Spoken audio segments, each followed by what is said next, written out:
अरे सुनील भैया, सुना क्या? रमेश जी के घर में तो बर्तन धोने वाली मशीन आ गई, वो भी महंगी वाली। हाँ बहन, सुना तो है, पर सोच रहा हूँ हमारे यहाँ तो हाथ से ही बर्तन धुलते हैं, वो भी झगड़े के साथ। रमेश जी की रसोई तो अब 5 सितारा होटल जैसी लगती होगी। गैस से लेकर कुकर तक सब बिजली से चलता है। तीनों की हंसी और हैरानी में छुपी थी वो तुलना जो मोहल्ले के हर घर में चल रही थी कि किसके पास क्या नया आया और किसके पास नहीं। कल तो मैंने देखा सब्जी काटने वाली मशीन भी ले आए। अरे भैया, चाकू किस लिए बने हैं? सीमा जी कह रही थी हाथों से काटो तो हाथ दुखता है, मशीन से सब्जी भी होटल जैसे सच कर बनती है। और जब बर्तन भी मशीन धो रही है, सब्जी भी मशीन काटे तो घर वाले करेंगे क्या? बस रिमोट पकड़ कर बैठेंगे। मोहल्ले में लोग जलन और बातें कर रहे थे। उधर रमेश के घर में गंभीर चर्चा चल रही थी, कौन सी मशीन खरीदी जाए जिससे मेहनत बचे, काम आसान हो और रुतबा भी दिखे। झाड़ू पोछा अब सबसे बड़ा झंझट है। हमें ऐसी मशीन ढूंढनी चाहिए जिसमें ताकत कम लगे और सफाई एकदम चमकदार हो। पिताजी, मैंने इंटरनेट पर वीडियो देखा है, रोबोट वाली मशीन आती है जो अपने आप फर्श पर घूमकर सफाई और पोछा दोनों करती है। भैया वो रोबोट तो ठीक है, लेकिन महंगा बहुत है।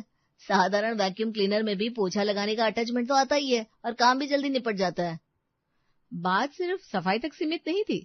हर मशीन का मतलब था नई तकनीक, आधुनिक जीवन शैली और मोहल्ले में दिखावा। रमेश परिवार के लिए ये सुविधा से ज्यादा प्रतिष्ठा का सवाल था। दिखावे की बात छोड़ो, उम्र ढल रही है। सीमा रोज झाड़ू पोछा करके थक जाती है, अगर मशीन से राहत मिले तो क्यों ना ले। बिल्कुल सही कहा पिताजी। वैसे एक नई वॉशिंग मशीन भी आई है जो सिर्फ धोती नहीं है बल्कि तुरंत सुखाकर इस्त्री जैसी चमक भी देती है। भैया तुम कपड़ों पर ज्यादा ध्यान देते हो, पर मुझे लगता है रसोई का बोझ भी उतना ही भारी है। चॉपिंग और आटा गूंथने की मशीन जरूरी है। तीनों की बातों में फर्क था, पर सोच एक जैसी।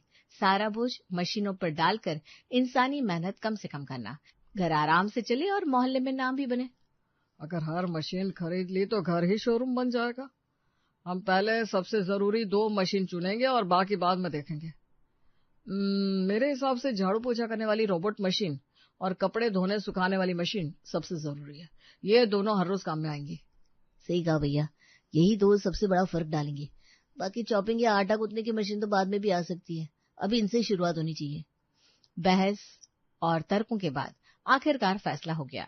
रमेश और बेटों ने तय कर लिया था कि 2 नई मशीनें घर आएंगी, लेकिन रसोई में तीनों औरतों की सोच बिल्कुल अलग दिशा में घूम रही थी।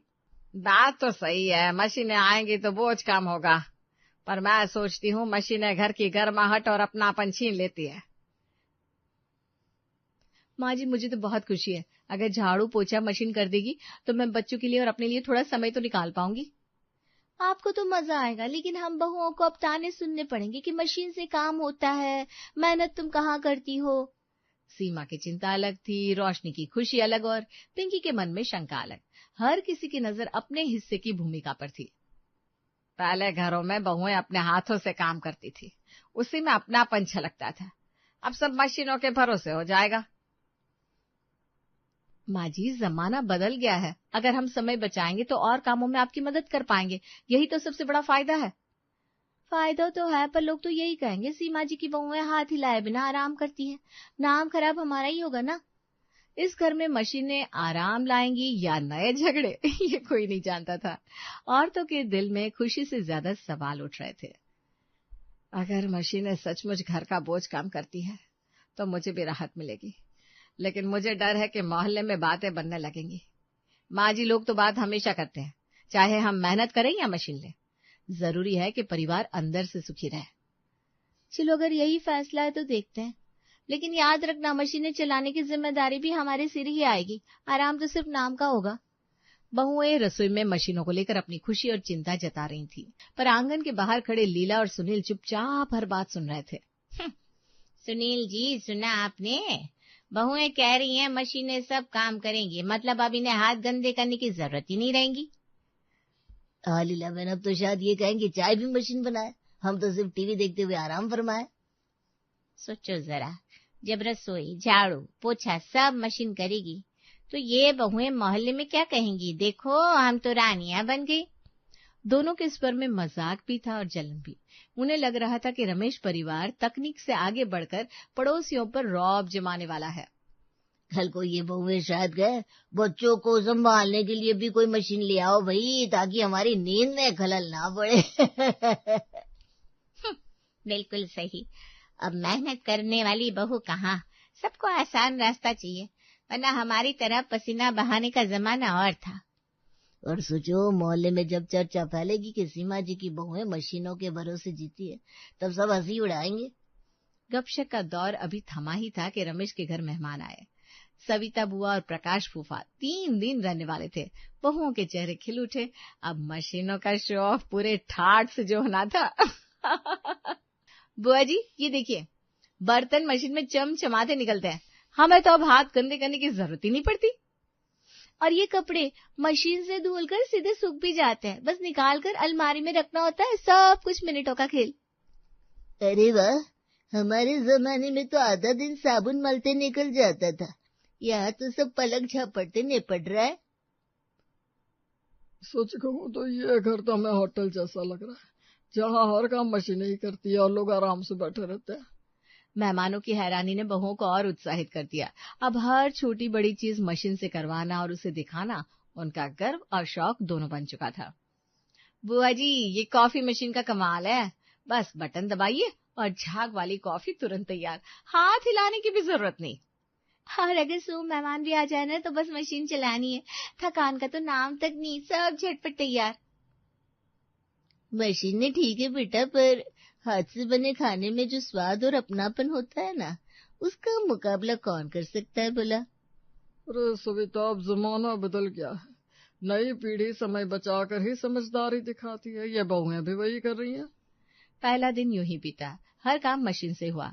बर्तन चमके, कपड़े खिले और कॉफी की खुशबू ने मेहमानों को चकित कर दिया।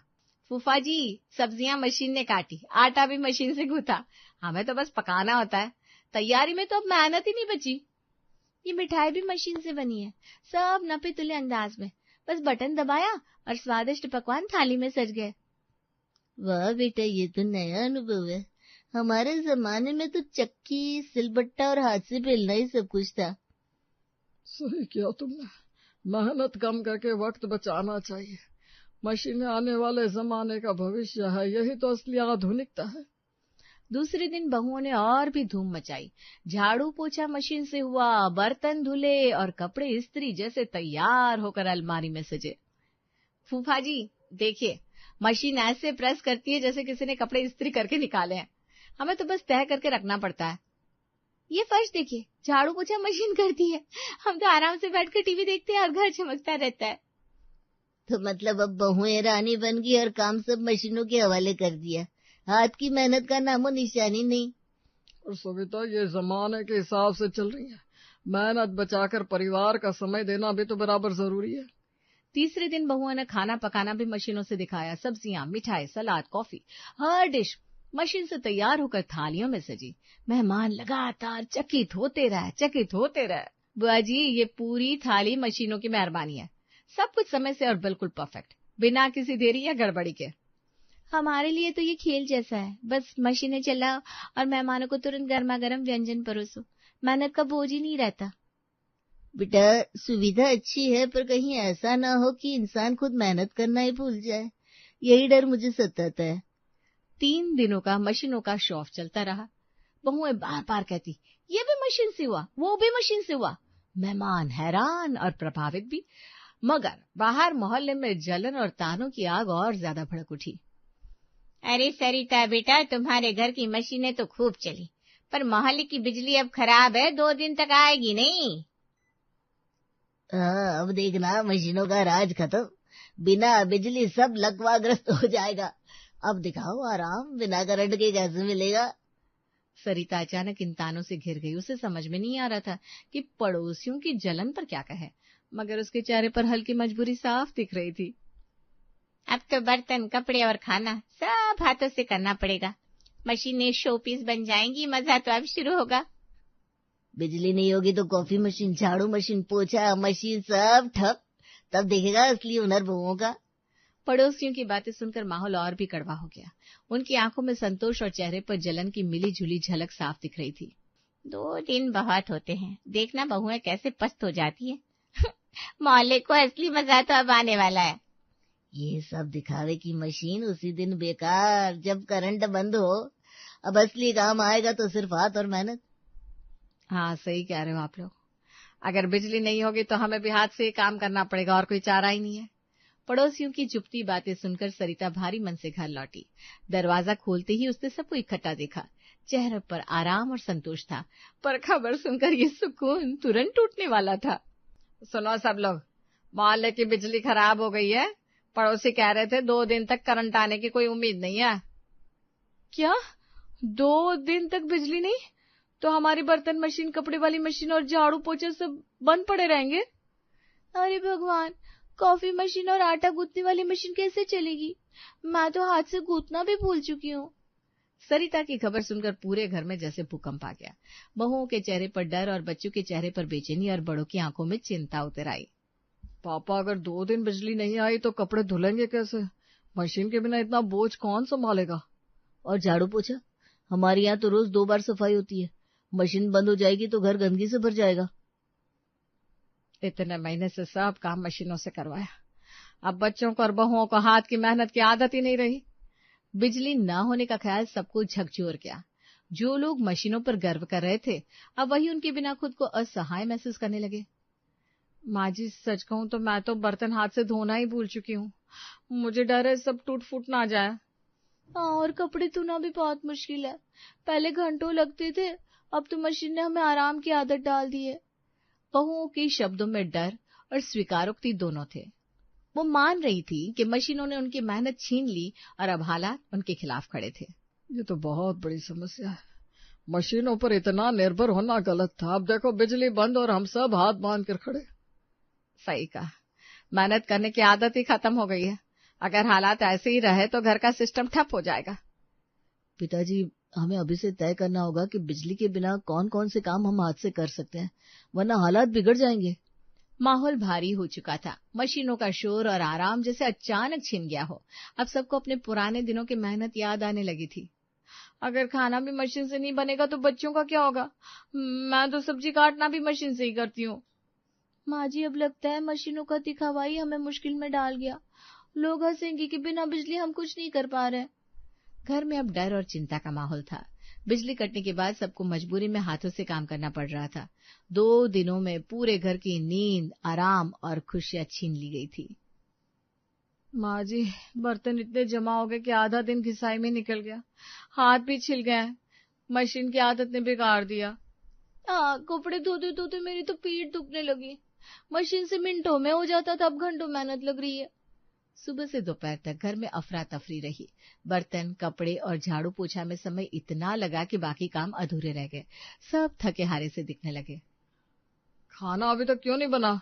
दफ्तर जाने का वक्त हो गया है। मुझे देर होगी तो बॉस नाराज हो जाएंगे। तो क्या करूं? सब्जी काटने में ही आधा घंटा लग गया। आटा भी हाथ से गूंथा। सब काम देरी से निपट रहा है। खाने की देरी ने सबको चिड़चिड़ा बना दिया। बच्चों ने भी रोना शुरू कर दिया। घर का सारा अनुशासन जैसे हवा हो गया। बच्चों के कपड़े प्रेस करने बैठी थी, पर इस्त्री हाथ से गर्म करनी पड़ी। ना सही तह बन पाई, ना सही चमक आई। ये तो और मुसीबत हो गई। घर का सारा रौब जाता रहा। लोग देखेंगे तो कहेंगे हम आलसी और गंदे हैं। शाम तक सबके चेहरों पर थकान और निराशा छा गई। घर साफ सुथरा नहीं लग रहा था और कपड़े भी आधे अधूरे सजे थे। पंखे के बिना रात कटी ही नहीं गई। मच्छरों ने सोने नहीं दिया। अब सुबह उठकर काम करने की ताकत ही नहीं बची। ऑफिस भी देर से पहुंचा और बॉस ने डांट दिया। ये बिजली कटौती ने तो जिंदगी बिगाड़ दी। रात की बेचैनी ने सुबह का जोश छीन लिया। घर में हर कोई नींद से वंचित और चिड़चिड़ा नजर आ रहा था। बच्चों की पढ़ाई भी प्रभावित होने लगी। दीदी, ये आटा हाथ से गूंथते गूंथते मेरी उंगलियां दुखने लगी है। मशीन तो पलक झपकते सब आसान कर देती थी। आज की सब्जी भी अधपकी रह गई। मशीन वाले ग्राइंडर की आदत थी ना, अब सिलबट्टे से सही पिसाई भी नहीं हो रही। खाना फिर देरी से बना और स्वाद भी वैसा नहीं था। सबका चेहरा उतर गया। मेहनत ज्यादा और नतीजा आधा ही निकल रहा था। 2 दिन में ये हालत है कि हाथ पर जवाब देने लगे। अब समझ में आया कि मशीनें कितनी जरूरी थी। जरूरी थी, पर उन पर इतना निर्भर होना गलती थी। अब देखो बिना बिजली सब पस्त और परेशान हो गए। शाम तक घर का माहौल भारी हो गया। बहुएं थक कर कोने में बैठ गई। बच्चों को जैसे तैसे खाना मिला और बड़े बस सोच में डूबे रहे। बिजली नहीं, पानी ऊपर नहीं चढ़ रहा, पूरा दिन एक बाल्टी के लिए भागते रहे, यह हाल कब तक सहेंगे? पानी की कमी ने सबकी हालत और बिगाड़ दी। पीने और नहाने से लेकर पकाने तक हर काम में संघर्ष साफ नजर आने लगा। इतनी मुश्किल से थोड़ा पानी जमा किया। मैंने सोचा सब्जी, चावल और दाल एक साथ कुकर में डाल दूं। भूखे प्यासे घर वालों के सामने प्लेटें रखी गई। कुकर की सीटी से बनी खिचड़ी जैसी डिश ने सबको और ज्यादा परेशान कर दिया। ये क्या खिचड़ी जैसे मिला जुला खाना है? इतनी मशीनों के बीच आज हालत ऐसी हो गई कि ठीक से रोटी भी नहीं मिली। सुविधा के चक्कर में मेहनत का महत्व ही भूल गए थे। अब देखो एक सही सब्जी पानी तक का इंतजाम नहीं कर पा रहे। माँ जी, मैंने कभी नहीं सोचा था कि 2 दिन बिना मशीनों के इतने भारी पड़ेंगे। हर काम युद्ध जैसा लग रहा है। अगर और दिन ऐसे ही रहे तो मैं सच में बीमार पड़ जाऊंगी। शरीर अब हाथ से काम करने का बोझ नहीं उठा रहा। 2 दिन ने सबकी हालत बदल दी थी। मशीनों के भरोसे पला आराम अब पछतावे में बदल चुका था। घर वाले समझ गए कि बिना मेहनत के जीवन अधूरा और कमजोर है। अब चाहे बिजली आ भी जाए, हमें पूरी तरह मशीनों पर निर्भर नहीं होना। 2 दिन ने मेहनत का सही महत्व सिखा दिया। सही कहा, आराम की आदत ने हमें कमजोर बना दिया। आगे से मशीनें सहारा होंगी, लेकिन मेहनत हमारी पहचान होगी। घर के बड़ों की बात सबके दिल में उतर गई। उस कठिन अनुभव से परिवार को आत्मनिर्भरता की सच्ची सीख मिल गई थी। जी माँ जी, अब हम मशीनों को सहूलियत मानेंगे, जरूरत नहीं। मेहनत और आत्मनिर्भरता ही हमारा असली गर्व है। 2 दिन की थकान ने हमें सबक सिखा दिया। अब कभी भी मशीनों के बिना डर महसूस नहीं करेंगे। बिल्कुल सही। अब हमारी सोच बदल गई है। मशीनें मदद करेंगी, लेकिन घर का सहारा हमारे हाथ और मेहनत ही होंगे। पूरा परिवार एक स्वर में सहमत हुआ। 2 दिन की कठिनाई ने उन्हें झकझोर कर जीवन का सच्चा सबक सिखा दिया। सुविधा जरूरी है, पर मेहनत उससे भी ज्यादा जरूरी है।